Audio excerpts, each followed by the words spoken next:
What's going on, everybody? I hope everyone's having a fantastic evening, a fantastic afternoon, a fantastic pre-noon, no matter where you are in the world. I'm Hasan Piker, and this is the HasanAbi broadcast coming to you live from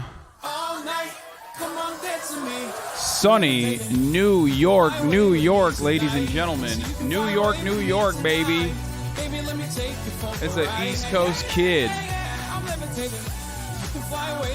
Wednesday, August 2nd, 2023, here in sunny New York, and it's 2:15 p.m., and I am right on time, but kind of late for New York purposes. That's right, ladies and gentlemen, boys, girls, and MBs, we're live and alive.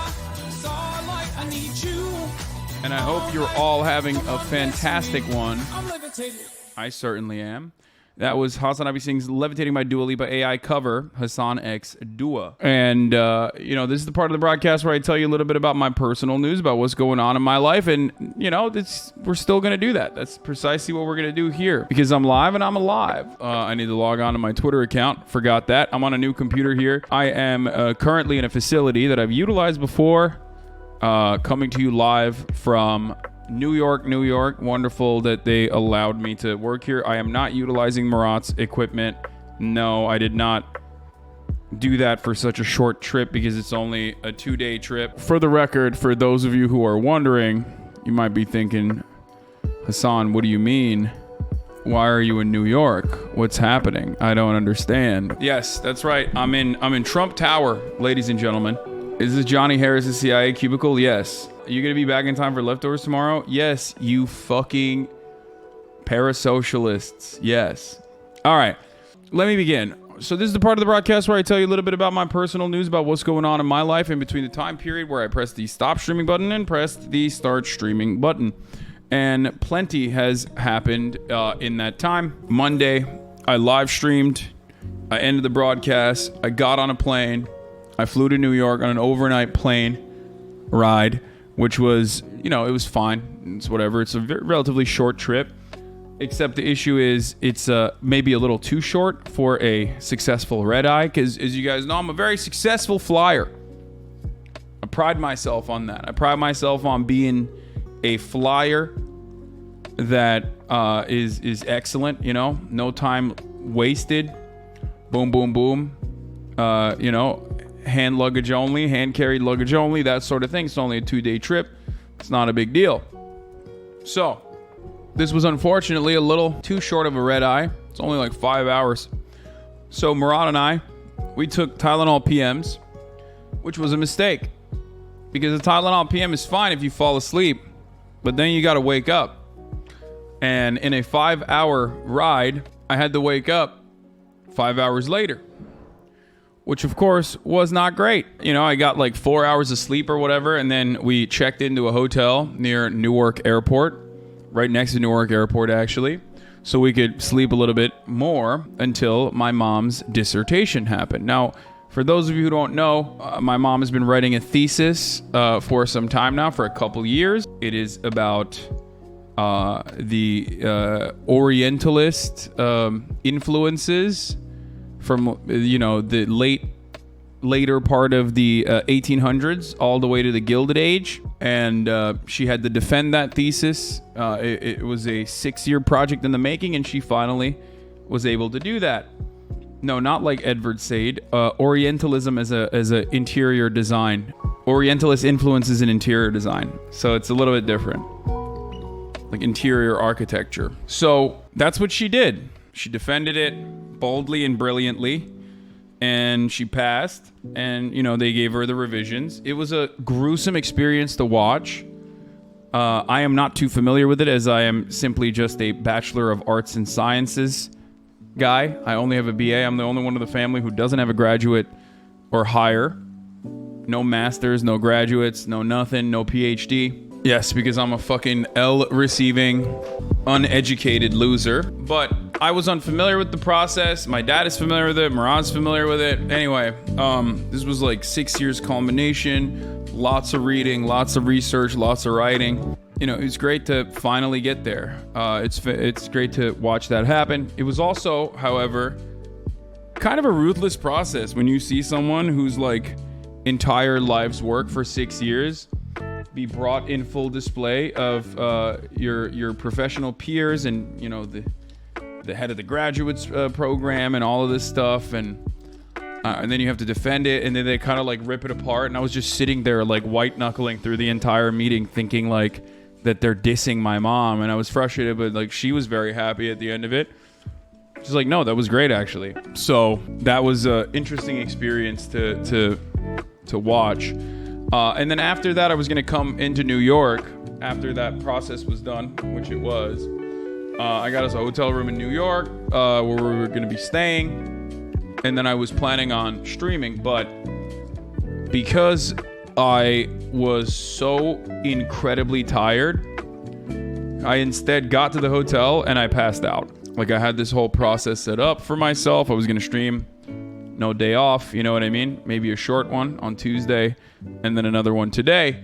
But yeah, I passed out. I woke up in between, saw some ReactGate drama, some further ReactGate drama, and then I immediately went back to sleep, only to wake up to go eat at this restaurant that my brother had set up for us, some French restaurant with 2 Michelin stars called Daniel.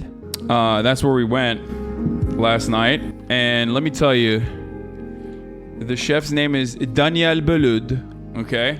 And holy moly, it was crazy, okay? This is some decadent dining right here. I mean, this is for obviously a celebration. We're breaking the bank, busting it out for a special occasion, obviously, but it was definitely worthy. Do you have any pics? I did not take any pics, but here, I'll show you this. Executive pastry chef Sean Velez's dessert techniques to help you understand like what we're looking at. It was insane. Lots of flowers, things like that. But it was pretty crazy. Anyway, no escargot. I did eat a lot of foie gras though, because the menu changes regularly at this restaurant. Apparently, they constantly cycle through it. Everything is like locally sourced. So you were eating like Pennsylvania rabbits. Did you die of starvation? No, because the reality is, at these places, they cheat. Every Michelin restaurant that you ever go to, if you ever are fortunate enough to experience one of these things, they always will give you small portions, but they'll load you up with the best bread you've ever had in between. The best bread and the best butter you've ever had in your entire life. I don't eat bread, so they would not please me. No, this bread and butter, you make do, okay? If you're not a big bread eater, you eat this fucking bread. Anyway, I had some rabbit dish. It was a 4-course meal. You pick one from each individual course. I had some rabbit, Pennsylvania's very own rabbit. It was all right. And at first I thought, oh man, this is going to be a little underwhelming, I think. But I was wrong. Let me tell you, folks. The second course was the foie gras. And I don't know where the fuck they got this duck, but it's a flambe for One Piece fans. You already know what that is. It was a flambe foie gras that they, whip up in front of you at the table. Not very ethical. This was probably the least ethical meal I could have had from a vegan perspective. I apologize to the vegans. Because as you guys know, foie gras is illegal in some places because they just fucking, the way it's done is they just shove a thing down the throat of a duck and then they pump it full of lard so it has the fattiest liver possible. But of course, the cruelty and the torture makes for a profound, decadent, and incredible dining experience. Flambe does nothing. It's just for show. Yeah, I mean, whatever. I don't give a shit. The foie gras was incredible. I mean, it was better than the foie gras I had in France. There is ethical foie gras. Well, I don't know if this one was ethical or not, but let me tell you, in my tummy, it certainly felt incredible. It was the most incredible experience I had. The foie gras was so fucking tight. But it didn't end there. The lack of ethics in my dining experience did not end there. I usually will tell you guys, I will warn you against certain selections to make. I often will tell you not to get veal. Not because it's unethical, but because it's actually not that good.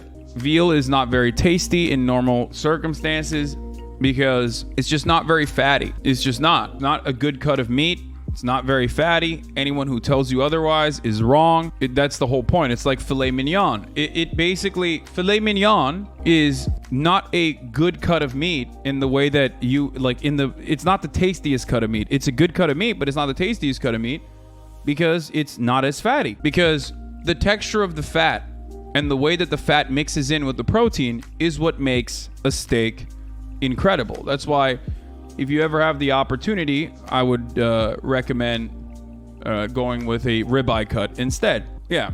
And most people that understand dining, like chefs, will probably agree with me in the chat that is like the fat is the flavor. However, this was a unique experience because we were at this place and all the other mains didn't look as good. I went with the veal, and my God, I've never had a veal like this in my entire life, and I will never have a veal like this ever again for the rest of my life. It was the butteriest, melt-in-your-mouth veal I've ever had in my entire fucking life. It was like this big. It was not that big. It was like basically this big. Whew. It better be good if it's 2 Michelin stars. Yes. Do you have to wear a suit jacket to these places? Yeah, I did wear mine. They had a dress code, but it wasn't that strict. You didn't have to wear a suit. I wore one anyway, but... So, I'm not a very big fan of veal, like I said, except for this was the one instance where it was delicious. I did the 4-course prefix or the 7-course tasting. No, I did the 4-course prefix because I don't eat seafood, and I didn't want to get the 7-course because we got the 7-course tasting menu, then it's a shitload of seafood, and if we have a shitload of seafood, I have to eat vegetarian substitutes, and I'm not trying to go to a fucking 2-star Michelin restaurant and eat a bunch of carrots. So that's the reason why I didn't want to do that.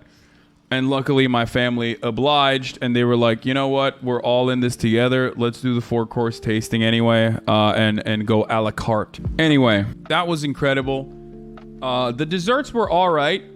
I'm not like a super big... I'm a big dessert guy, but I think this was the thing that I got. I don't even know what it is, to be honest. It's like some creme fraiche style shit all around it. It's like a upscale donut. But the reason why I don't like it, and I've noticed this, like upscale dining desserts, and this is going to get me attacked from everybody, because like... In order for it to be a Michelin star restaurant, every single aspect of the dining experience, all the way from the service down to each individual course, including dessert, has to be... What are you doing here? Why are you here? Okay, well, I'm live. Yeah, you guys... Okay, my mom and my brother are visiting. You want to come say hi? Say hi to the camera? I'm telling them about our dining experience. Yeah. They can't hear you. You gotta probably get closer to the microphone. That's okay. Just said hi. Anyway, they're saying congrats, Anne. Oh, thank you. Tell my sister thank you. She says thank you. All right, get out of here. Why are you taking a photo of me? This is for later? Okay. Call her Dr. Mom? Yeah, Dr. Anne.